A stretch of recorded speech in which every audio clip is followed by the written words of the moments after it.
a mais poderosa, foi a que eles mais sentiram a presença de Deus, e eles amaram muito essa terra. Eu creio que Deus tem grandes planos para o Japão.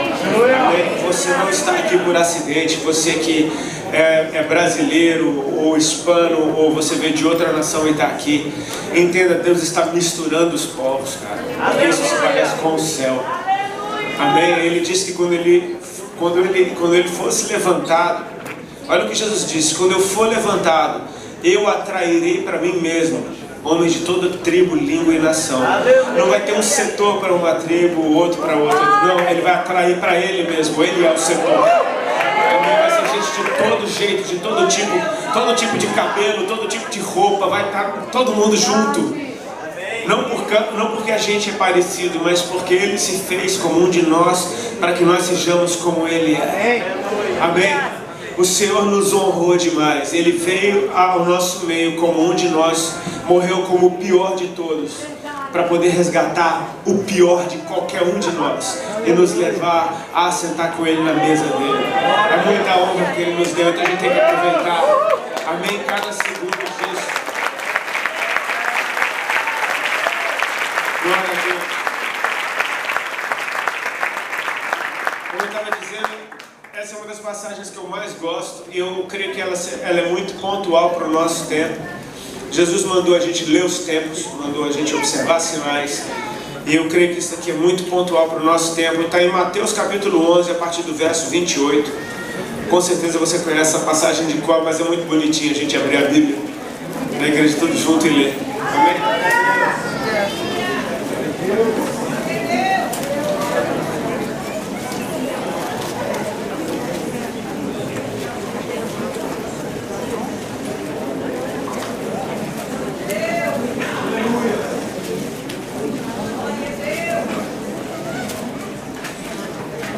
As versões às vezes são diferentes, mas o texto diz a mesma coisa. Na minha Bíblia está dizendo assim: venham a mim todos vocês que estão cansados e sobrecarregados, e eu vos aliviarei. Tomem sobre vocês o meu jugo e aprendam de mim, porque sou manso e humilde de coração, e vocês acharão descanso para a sua alma, porque o meu jugo é suave e o meu fardo é leve. Amém? Você percebe que o convite do Senhor, Ele não fala a respeito de você sair de um lugar ruim, mas Ele fala a respeito de você chegar num lugar bom. Amém?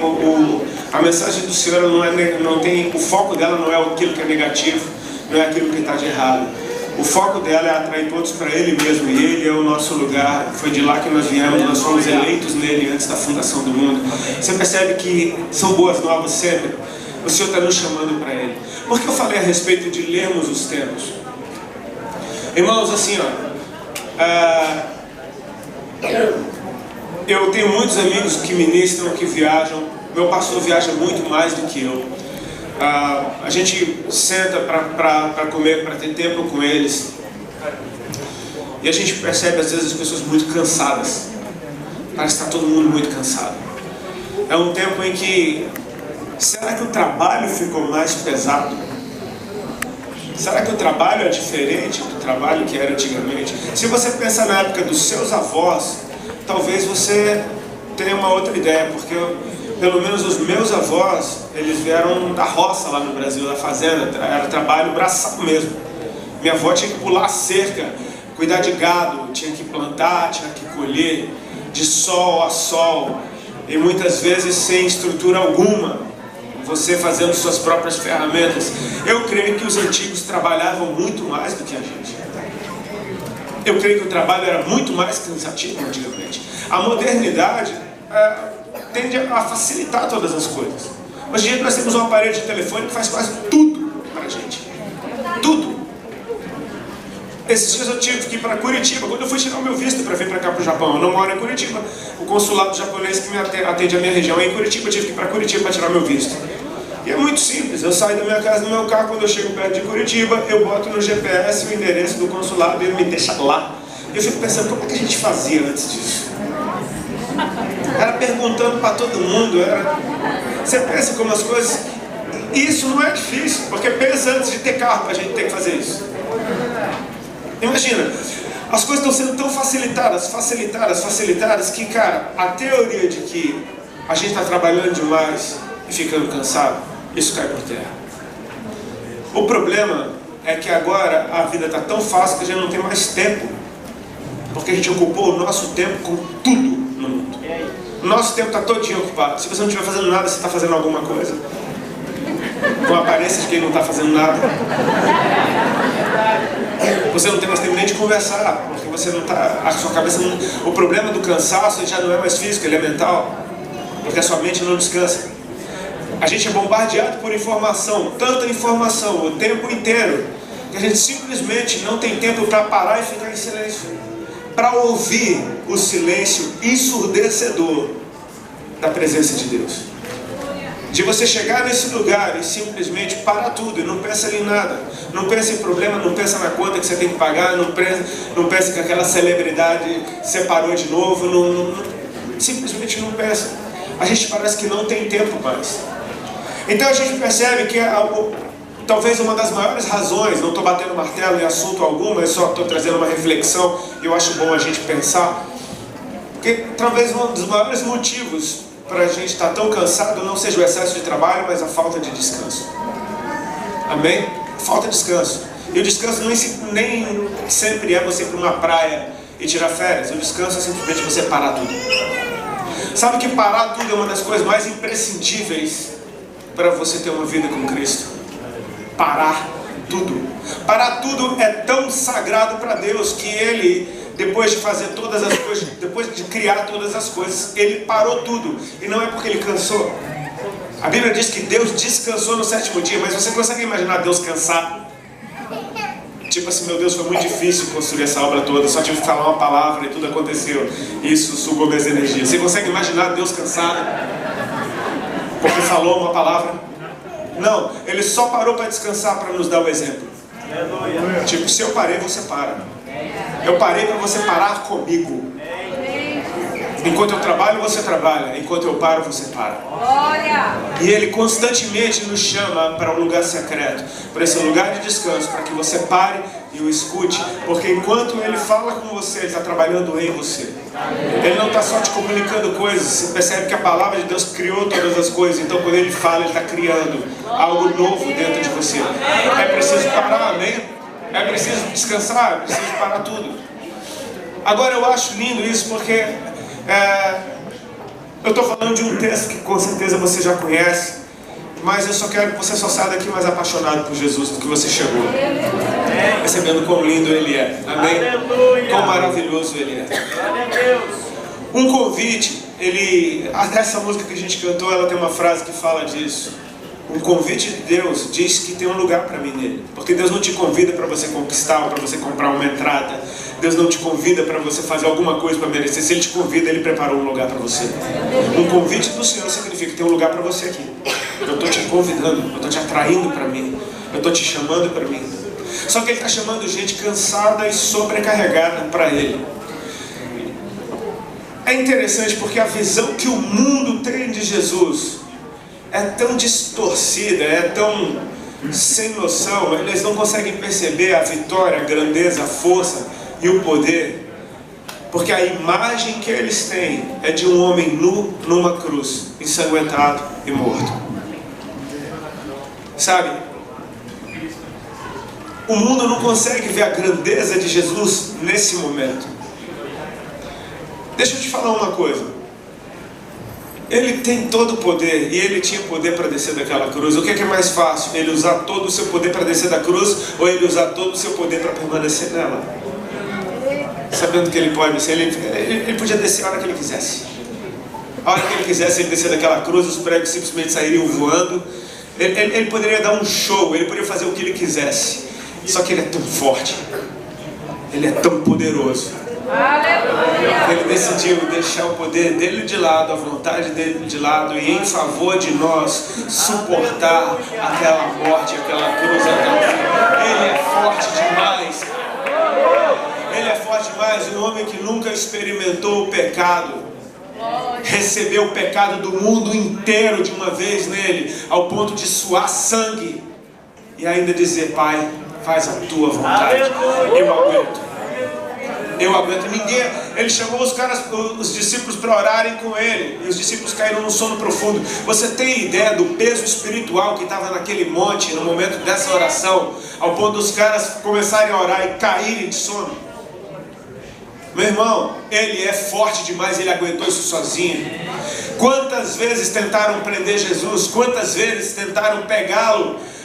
Quando ele declarou o que está escrito em Isaías 61, no meio da sinagoga, no dia de sábado, ficaram maravilhados com a sabedoria dele, mas daqui a pouco falaram, mas não é o filho do Zé. E daqui a pouco pegaram ele para jogar para jogar montanha abaixo. E de repente ele sai andando no meio deles e ninguém consegue segurar. Quantas vezes soldados foram enviados para prendê-lo e de repente voltam de mãos vazias, com a boca aberta, e aqueles que os mandaram prender falam, cadê eles? Vocês não trouxeram? E eles dizem, ninguém nunca falou que nem esse homem, a gente não conseguiu fazer nada. Quando vão prender ele de fato, a quem vocês procuram? Ele disse, Jesus de Nazaré. Ele disse, sou eu. Os caras caíram no chão. Tipo, ele é muito forte, ele é muito grande. Até que chegou o seu momento e ele se entrega. E é realmente chocante você ver esse que tem todo o poder, que dava uma ordem e o morto ressuscitava, estragou todos os velórios aonde ele passou. Era só Jesus encontrar um velório que o velório acabava. Ressuscitou mortos, curou cegos, curou enfermos, curou sogras, meu Deus do céu.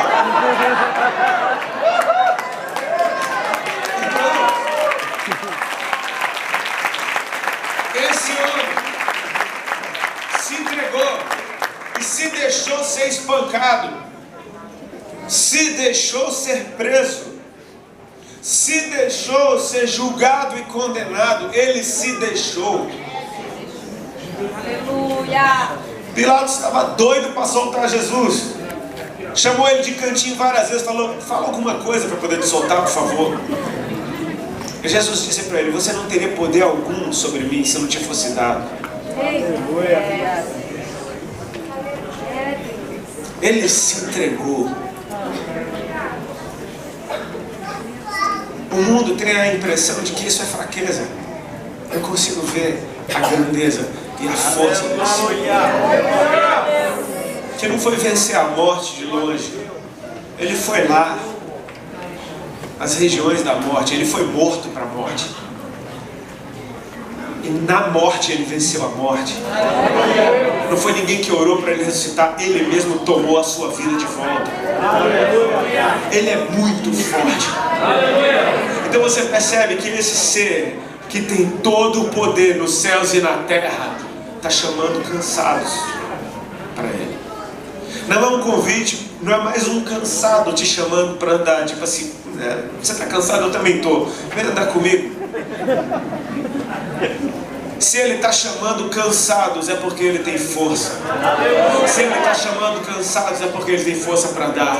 E mais bizarro do que isso, se ele está chamando cansados, o próprio chamamento do Senhor é força. Você não tem força para dar mais um passo, mas se ele disse vinde, ele está colocando força em você para você dar mais um passo. Se ele está falando vem, ele está automaticamente embutindo força suficiente em você para que você faça aquilo que ele te chamou para fazer. Porque ele não vai te chamar algo que você não tem condição de fazer. Ele não te pede algo que você não tem. Tudo que ele te pede, ele já te deu. Tudo que ele te diz para fazer, ele te capacita com graça para fazer. Então é um convite da graça. É a graça te capacitando para dar esse passo para Jesus. Com todas as suas cargas, com todas as suas dores, com tudo aquilo que pregou em você e não solta de jeito nenhum, e você já tentou soltar de tantas formas e simplesmente não sai. É como se você carregasse o peso, um peso que não é seu, que é impossível você suportar, que te paralisou em algum lugar. Mas você está fazendo alguma coisa, você está tentando, e tentando, e tentando. E eu acho lindo porque Jesus raramente chama desocupados. Ele chama a gente que está fazendo alguma coisa. Ele chama a gente quando a gente está no meio de algo. Ele chama a gente quando a gente está no meio de algo e na maioria das vezes quando a gente já está nas últimas. A gente já só tem força para sei lá mais o que. Você tem força para fazer uma besteira. Então ele está dizendo, usa a tua força. Eu estou colocando força nova dentro de você. no meu convite. Porque no convite do Senhor há esperança. O convite do Senhor não está dizendo vinde a mim e você vai pelo menos estar num lugar diferente. Não, eu te alivio. Ele te mostra você livre. Como a minha esposa falou, Ele te mostra livre. Ele te mostra um desenho de você mesmo completamente diferente de como você está. De você aliviado. De você simplesmente, cara, nascendo de novo. Ele diz, vinde a mim todos vós que estão cansados e sobrecarregados. Eu alivio vocês. Porque eu tenho força para te aliviar. Porque eu tenho força para levar esse peso que você está carregando e não consegue mais. Porque eu levei o peso do mundo inteiro e o seu estava incluso no pacote. Então eu tenho força para levar tudo isso que está pesando sobre você. Ele é forte, amém? O nosso Deus é forte. Eu queria contar para vocês um pouquinho de como foi a minha história em respeito a muitos jovens. Eu vejo que tem muitos jovens hoje aqui. E cara, eu tive um encontro com esse Jesus. O convite do Senhor é um convite para um encontro. Amém? Ele te encontra convidando para um encontro. Ele te encontra chamando você para se encontrar com Ele. E às vezes você nem sabe que foi Ele que te chamou. Você só sabe que é Ele quando você achou. Quer dizer que você é aquele que está me chamando há tanto tempo. É mais ou menos assim. É a mulher na beira do poço de Samaria. Conversou com Jesus até perguntar, eu sei que quando o Messias vier ele vai falar todas as coisas. Ele diz, eu sou o Messias, eu que já estou falando com você há tanto tempo. Você já está falando com ele há bastante tempo. Você só precisa reconhecer quem é que está falando contigo. Eu vivi uma vida do jeito que eu queria. E eu tive muito problema na minha adolescência de identidade. Estava querendo sempre agradar os outros. Sabe aquele menino feio que ninguém dá bola? Que não tem uma namorada, que tem poucos amigos. Tudo que um cara desse quer é ser aceito. Tudo que um cara desse quer é ser desejado, é ser o cara. Então eu me envolvi na música, comecei a tocar, montei bandas de rock. E para resumir uma longa história, a minha banda vingou e a minha banda aconteceu. E minha banda se tornou uma das maiores do Brasil nos anos 90. Então de repente o meu sonho de infância realizou. Agora eu tinha um monte de amigo, tinha um monte de namorada. Agora eu era um cara interessante, agora paravam para me ouvir. Agora tinha gente que pagava para me assistir. Enfim, parece que o meu sonho realizou. Só que junto com isso veio uma cultura que eu não conhecia o peso dela até que a conta chegou. Eu me envolvi com drogas, me envolvi com promiscuidade, me envolvi com todo tipo de coisa negativa que você possa imaginar. E quando eu estava no auge do meu sucesso, no auge da minha banda, já estava namorando com a Alexandra nessa época, eu comecei a adoecer.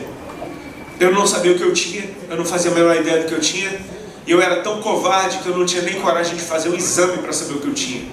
Eu comecei a perder peso, estava com a aparência de quem está doente, começaram a aparecer caroços debaixo do meu braço. Começou numa axila, depois na outra. Esses caroços começaram a aumentar de tamanho, a se multiplicar. O irmão está traduzindo? Ok, eu vou tentar falar mais devagar. Começaram a aparecer caroços na região.